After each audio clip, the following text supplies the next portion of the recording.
Welcome back to CryptosRUs. I am George. We're all George. So, does Bitcoin bull Michael Saylor regret saying this to the IRS? Well, he may, because there's a big lawsuit coming his way from none other than the Attorney General of DC.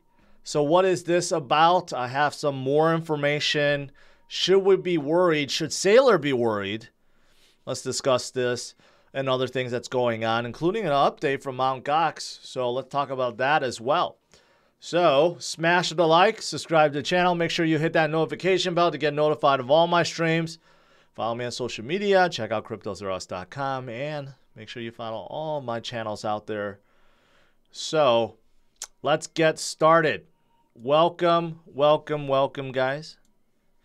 You know what? Despite the FUD, I got to say, despite the FUD, Bitcoin's still clinging on. So, you know, some wonder if this is really an attack on Bitcoin indirectly through Saylor, or this is just an attack on Saylor. Well, right now, it does seem like most Bitcoin holders, Bitcoin whales, they're not concerned. Bitcoin is not moving, so still holding at 20,100, so that's pretty good. What's going on tomorrow? Tomorrow's futures does not look good, opening in the red. Right, so this week has been kind of iffy, right? Ever since last Friday, going to this week, kind of wild swings up and down, but really no movement, kind of sideways, okay?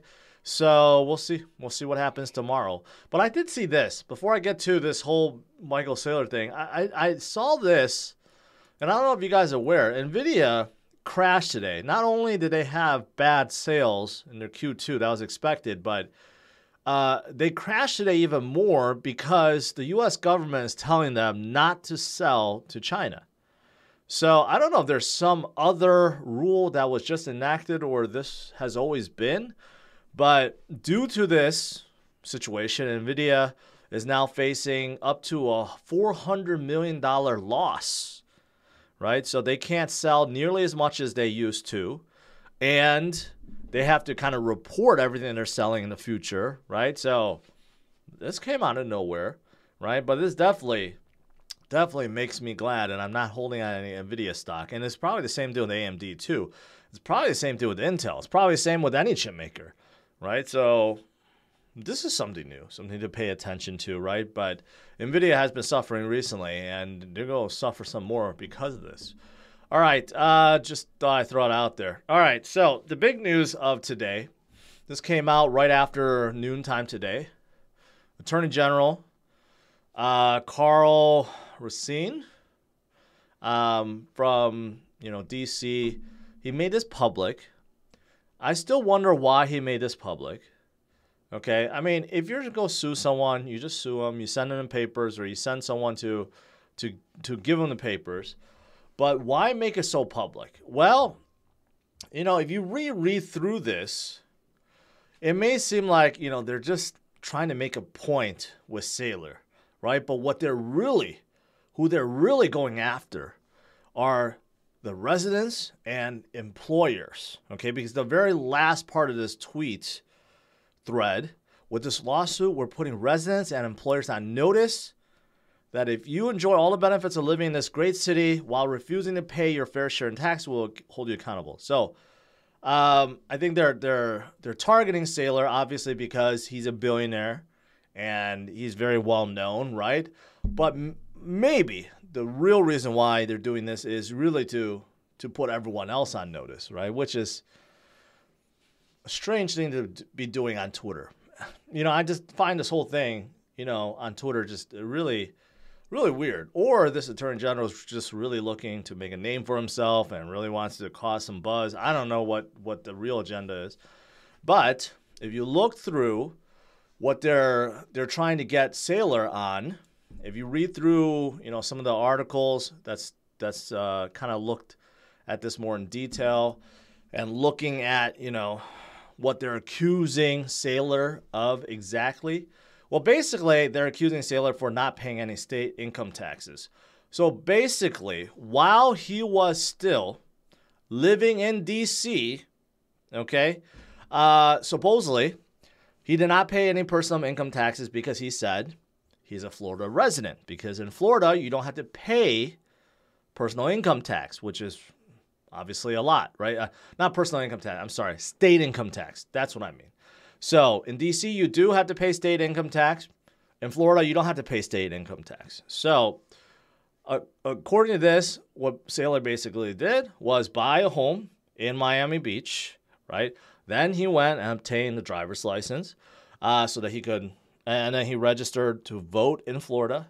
But even though he did all this, he still lived in his Virginia residence for more than half the year, which, according to DC, means that he's still a resident of DC and of Virginia, right? Even though he has all this stuff from Florida, he still lived primarily in his DC home, which is why they are going after him for $25 million in back taxes. And there's other damages and civil penalties and expenses and fees, right? So basically, that's what they're going after. So what does this really mean to Saylor? Not a whole lot. 25 million is pocket change, if anything, right? So most likely this will just go away. But, you know, this attorney general is also trying to pull MicroStrategy in, because according to the AG, MicroStrategy basically conspired with Michael Saylor to help him evade taxes. That's what the AG says, right?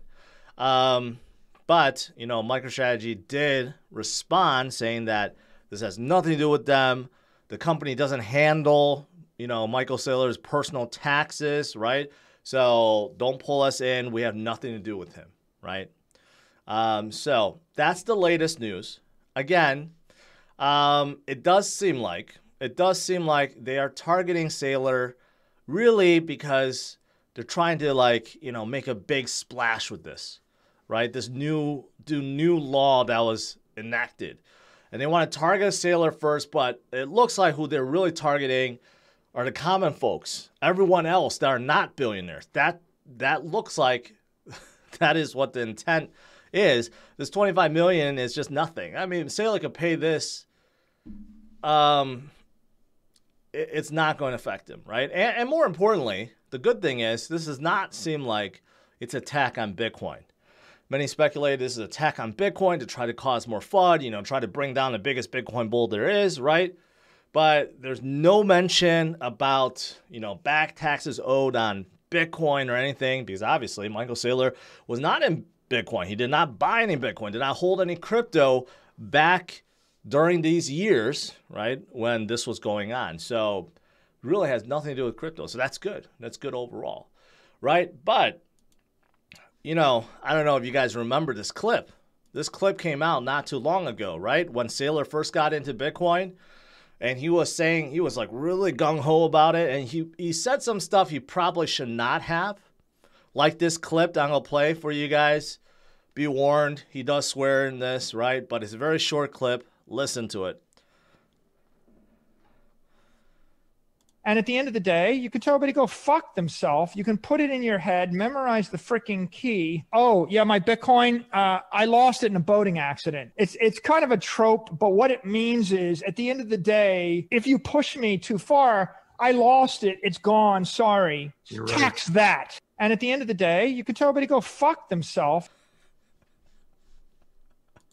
So that probably doesn't help his case, because basically he was advising people to basically tell the IRS, go F yourself, right? I lost my key, so technically I lost it, so I don't have to pay any taxes. So he doesn't say stuff like that anymore. And he removed this interview. I remember he did this interview, he removed it, but obviously people still downloaded it. But yeah, it's probably not going to help his case with the Attorney General. But anyways, a lot of people also have been, equating this to this headline recently, where supposedly the IRS is going to get 87,000 new agents, and everyone's panicking about this, right?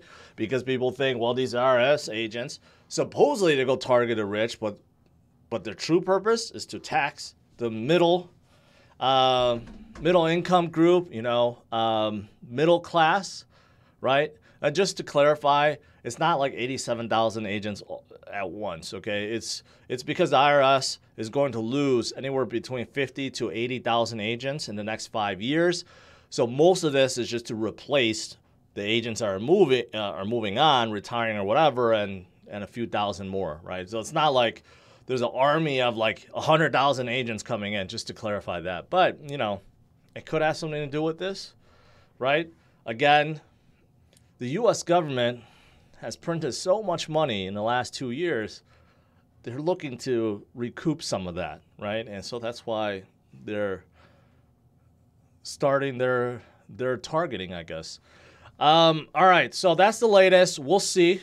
Michael Saylor has not responded to all of this, so we will see if, you know, he responds.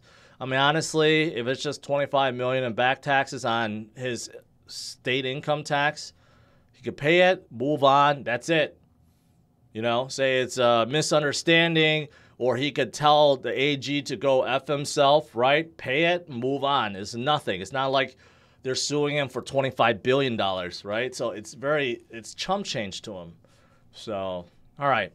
So moving on, there is something from Mt. Gox. A lot of people have been very worried about, well, what if Mt. Gox just dumped their 130,000 Bitcoins, right? So there is an update. So basically, nothing's going to happen, at least until September 15th. That is the last date for people to still submit their claim.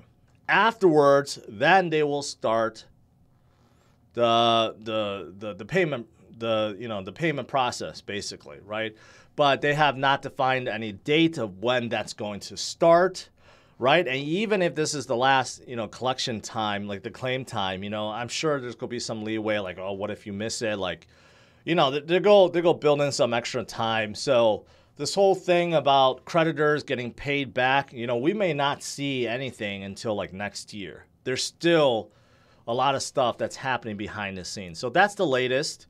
And if you are someone that lost money from Mt. Gox, if you haven't filed a claim, you still have about 2 weeks before supposedly this closes down, right? And then they might distribute, right? They're going to do waves. They're not going to do it all at once, and they're not selling it off themselves. They're giving it back to the people, which many have already stated they don't plan on selling. So we'll see. We'll see what happens. All right, what else is going on? Well, we are heading into September. Today is the last day of the month, right? And if you're looking at the monthly close, this is what it looks like. Not very exciting, okay? We didn't go down any further, although we didn't make any headways up either. But look at the bottom. Look at, right, the MACD. And there's a pretty line there, a couple pretty lines. One is a trend line, and the second is basically the break upwards, right? The reversal from bottom, right? And you could see in 2015 when that happened, in 2018 when that happened, and we happen to have just hit that line for this last month. So does that mean, just like the previous two bottoms, we are ready to recover and move forward? And not only that, you can see the MACD trend line, right? Making lower highs. Yeah, we're still on our way. So does this mean that we can finally move on, and September is finally going to give us some greens, right? So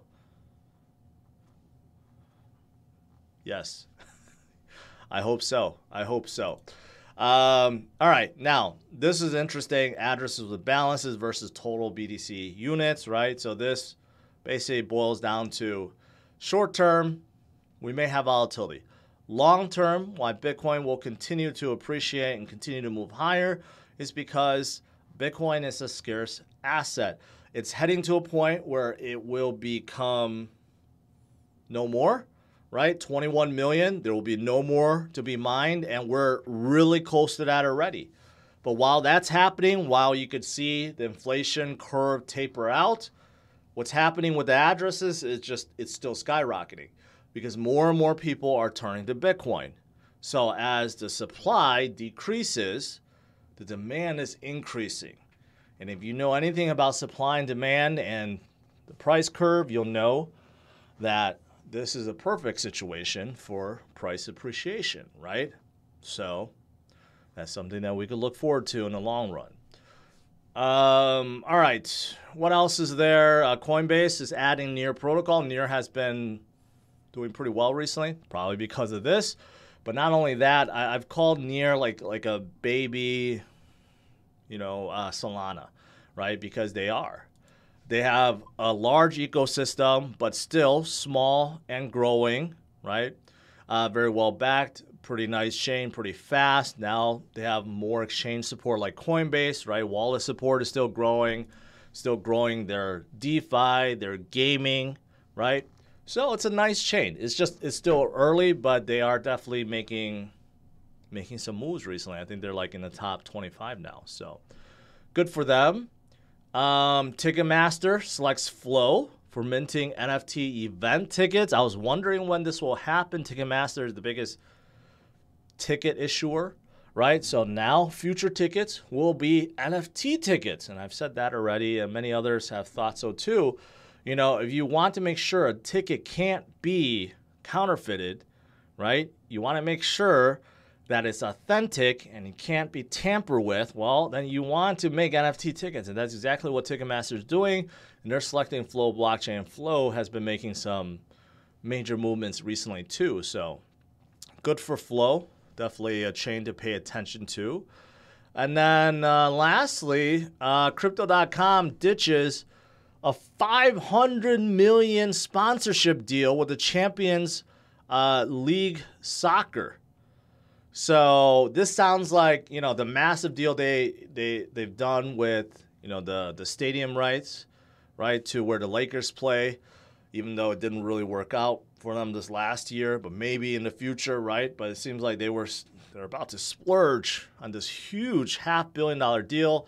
They pulled out at the last moment. Now, they say it has nothing to do with, the recent market conditions, but you got to wonder if that's really true, because do they really want to dish out $500 million when the market is not doing so hot right now, right? So you got to figure it's probably due to that. But anyways, it's okay. I truly wonder if any of these like large sponsorships really, what the ROI is. Even if Crypto.com really went through with this, how long would it take for them to make back $500 million? I don't know. All right, that's pretty much it today. Overall, today's not too bad. Kind of flat, right? We'll see what the rest of the week brings. But today is DCA day. So I brought on my portfolio here. Unfortunately, from last week to this week didn't change, because this whole week didn't change. Actually, it probably went down a little bit because we did see Bitcoin fall from last week, but several of the other altcoins came up. Like Polygon actually had a really good week. Ethereum is holding stronger than Bitcoin. So actually this portfolio kind of, stayed steady because of how much altcoins I have in here. But I thought about it this week, and I was looking at it. I'm like, what do I want to DCA into? So I was looking at, if you look at a 7-day performance on a lot of these, like Bitcoin, Ethereum, okay, BNB, okay. Solana had a horrible week, almost 11% down. Dogecoin had a horrible week. Avalanche had an extremely horrible week because of that, the whole lawyer Avalabs, debacle. Whether or not that's true with Avalanche, I don't think so, but, it definitely brought a lot of FUD to Avalanche. So Avalanche had a horrible week. And then, Cosmos didn't have the greatest week either, even though I thought they were having a good week, but they're down about 10%. And you look in here, Flow just made headlines. So, you know what? Something that I don't have in here is Flow. So I've been meaning to add that. So I'm going to add $50 worth of Flow. And then I'm going to distribute the $25 among Avalanche and Solana because they're down pretty vastly. So let me add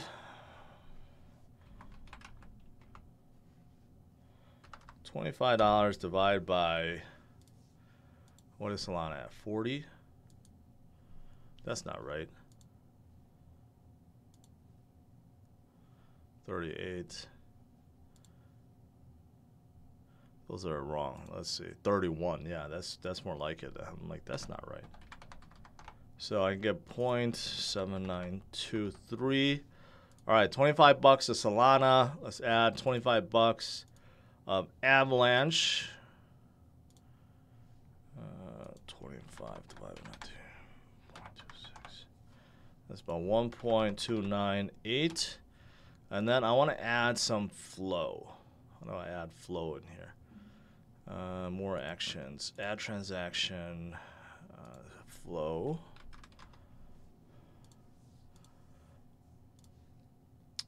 So $50 in this. So 24.4259. All right. There you go. So flow, Solana, and Avalanche. Right. And then next week we'll see what happens. All right, guys. That's it. Let's do some Q&A.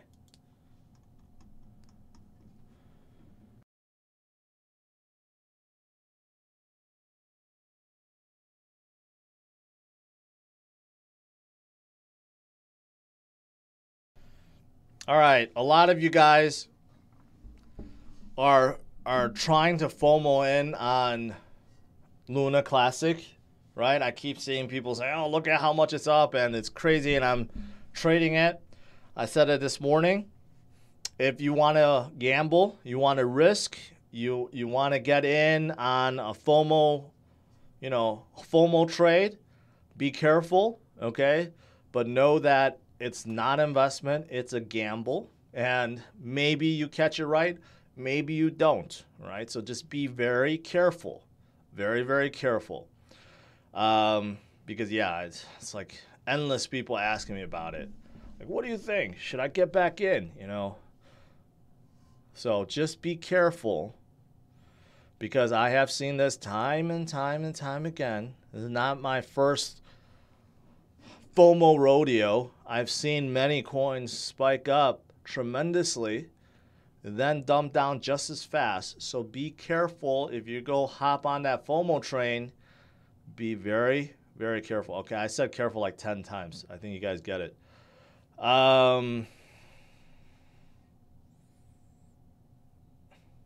right, let me see.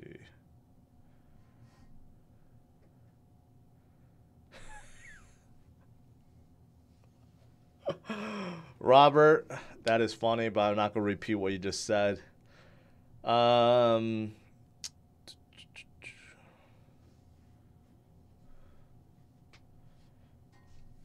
I still like B Pro? No. B Pro, I'm sure you probably missed this, A&D, but they sold out to some other company, and once they do that, it's like, not interested in it anymore. And Rue, who was the CEO, is no longer the CEO, so I have no idea what they're doing. So, no, not bullish on B Pro anymore.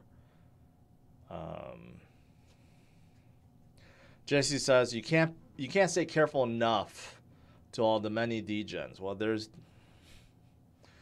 people get bored. I get it. When you watch Bitcoin hover at 20,000 every day, you're like, I'm bored, right? I want some action. So people gravitate to what's moving, right? And unfortunately, some people, they catch it right. Some people don't. They catch it right at the top where it falls down.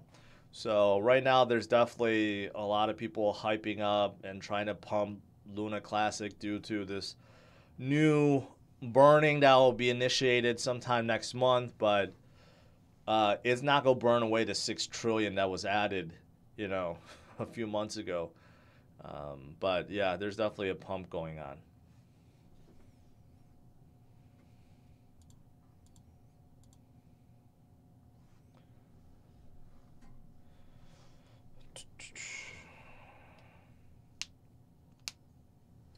Clay the Great, what's up with Volt? I have not seen anything else. I think last time I heard, the Indian government froze their assets because they are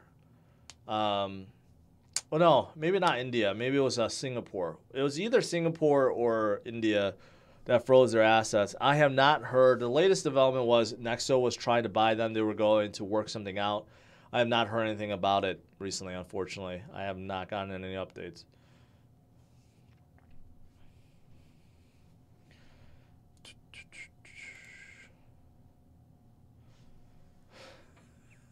Did Vitalik have Cardano Solana in his pants? I don't know. He had something in there. He was packing something for sure. Maybe the ETH miner.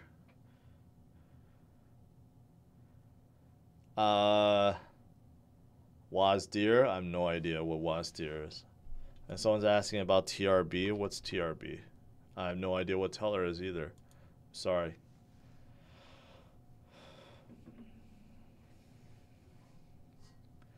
Getting to the point, just hold to 2030.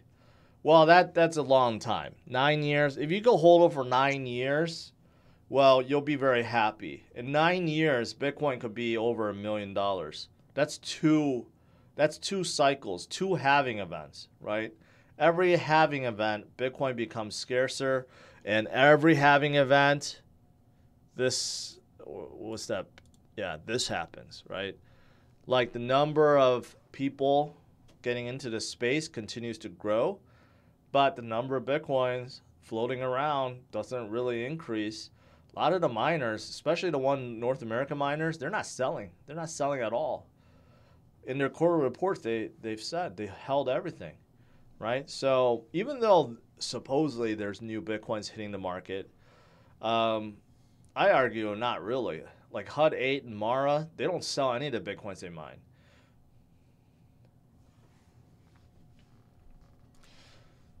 Drip Network. Never heard of Drip Network. Why would your friends be talking about Drip Network with a market cap of under $1 million? That means your friends probably started it, or you started it, and you're trying to spread some FOMO. No. Orange Lambo, how do you take profits during a true bull run? Well, my new philosophy is this. Having cash on the side is definitely important so that you can buy in on these dips and corrections, right? So I think holding 20, 25, 30, whatever percentage in cash or stable coins, right, is the right way to do it. So as the bull market comes back, as your whole portfolio starts going up, you'll realize that that cash pile starts shrinking, right? If it shrinks too low, that's when you need to take some profits and replenish that. I think that's a really easy way to think about it. Rather than try to set some kind of rule where like, oh, if it's up 20%, I got to take some profit, or if it's up 50%, I got to take some profits. Look at the cash pile and the percentage of your portfolio. And if you can maintain, let's say, a 30% cash ratio to your portfolio, well, then you're doing just fine, right? So it kind of forces you to take profits on the way up. I think that's going to work really well. So that's kind of my new strategy that I'm going to be employing. Antonio, no, I have not seen it, even though I just talked about it 5 minutes ago.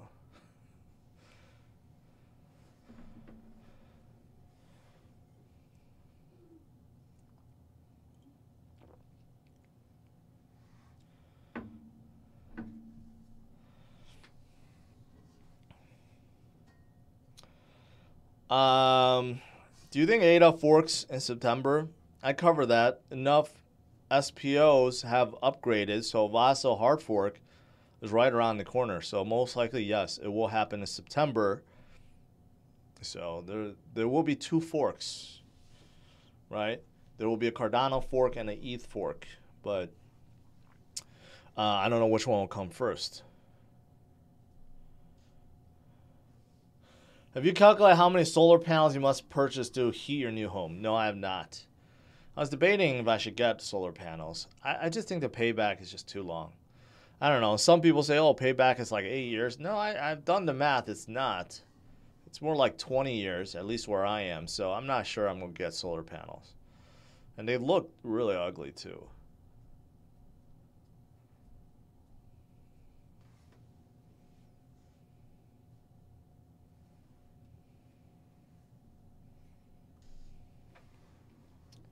New GR Corolla or Civic Type R? It's not even close.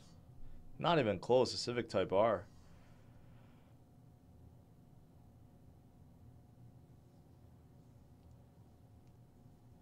Eddie says, yeah, I messed up, lost 40K in profit, still holding DCA every week. Well, live and learn, right? You pick yourself back up, continue forward. That's the best we could do. I lost a lot over the years, not just with crypto, with stocks. I mean, I continue to learn from my mistakes. You know, the best thing sometimes is just to do nothing. And actually, I would argue in a lot of cases, in most cases, when it comes to investing and you're down, the best thing to do is to do nothing. Because when you do moves and you try to outsmart the market and you try to time things, that's when you end up making more mistakes.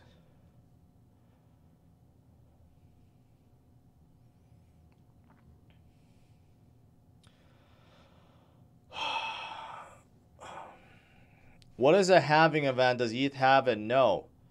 A halving event is the inflation rate gets cut in half. Harshad Patel, this is something that you should go on Google and search what is a Bitcoin halving event instead of hounding me in the live chat demanding that I answer you.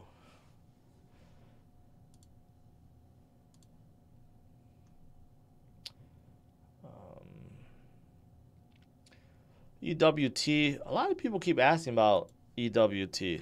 I mean, I've said this again. I've said this many times. I'll say it again. I'm not into energy trading. And no matter how many big electric companies or oil companies or big people, isn't Wozniak or someone involved with this, right? There's a lot of red tape, a lot of jurisdictions, a lot of problems that they have to get through and battle. Energy trading is not easy. Just like Power Ledger. Power Ledger used to be in this game too, and they started very hot, and now no one talks about them. Energy Web Token will be the same thing. There's a lot of hoops to jump through. I'd much rather hold Ethereum than EWT. I like to hold like the foundational layer, like a L1, L2, because everything, all these dApps, guess where, you know, where they reside on the L1s and L2s.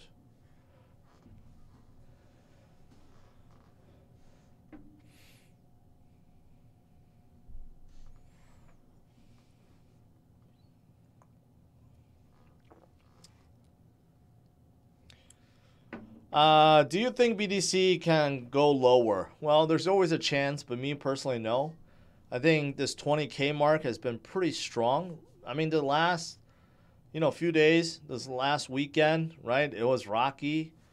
We had some up and down, but ultimately Bitcoin held at 20,000, right? So there does seem to be pretty good support. Can we break through and go lower back to 17K? Possible, but the macro conditions have to get really bad, or Michael Saylor is forced to sell Bitcoin. That's not going to happen. That $25 million that the AG is looking for, he could pay from the change he finds in his couches, right? This is nothing to him. This is really just, using him as, what do you call it?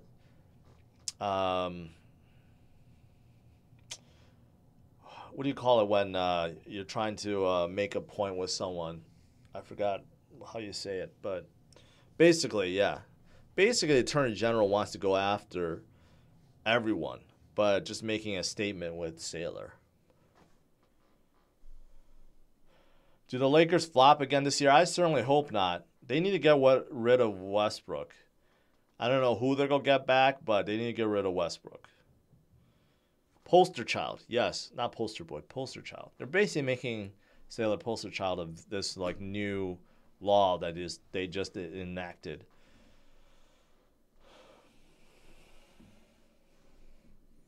Not scapegoat. I was thinking about scapegoat, and that's not the right word. I think it's poster child is the right word.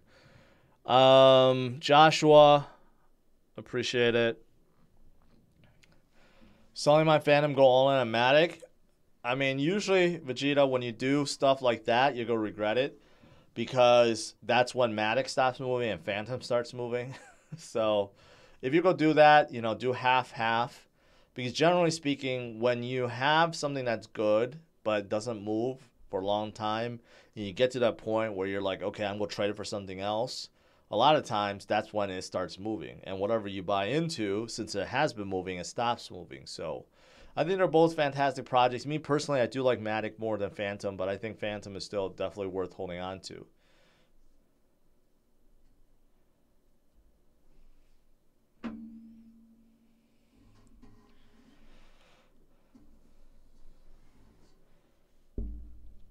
Yeah, see, a lot of people agrees with me on that one.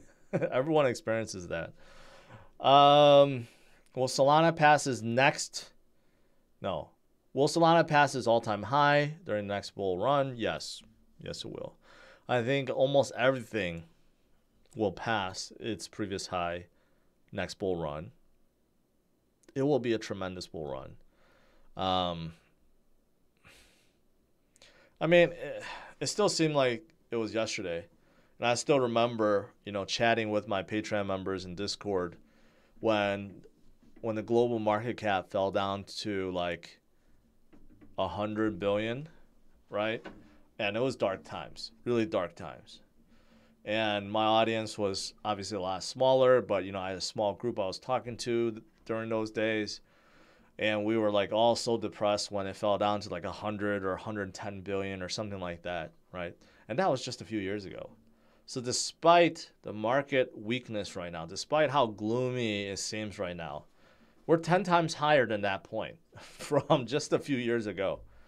Okay, so just to put things in perspective, we are still near a 1 trillion market cap for crypto. 1 trillion, not 100 billion, 1 trillion. So, yeah, it's not over. Not by a long shot. And we will recover. And we'll make new highs.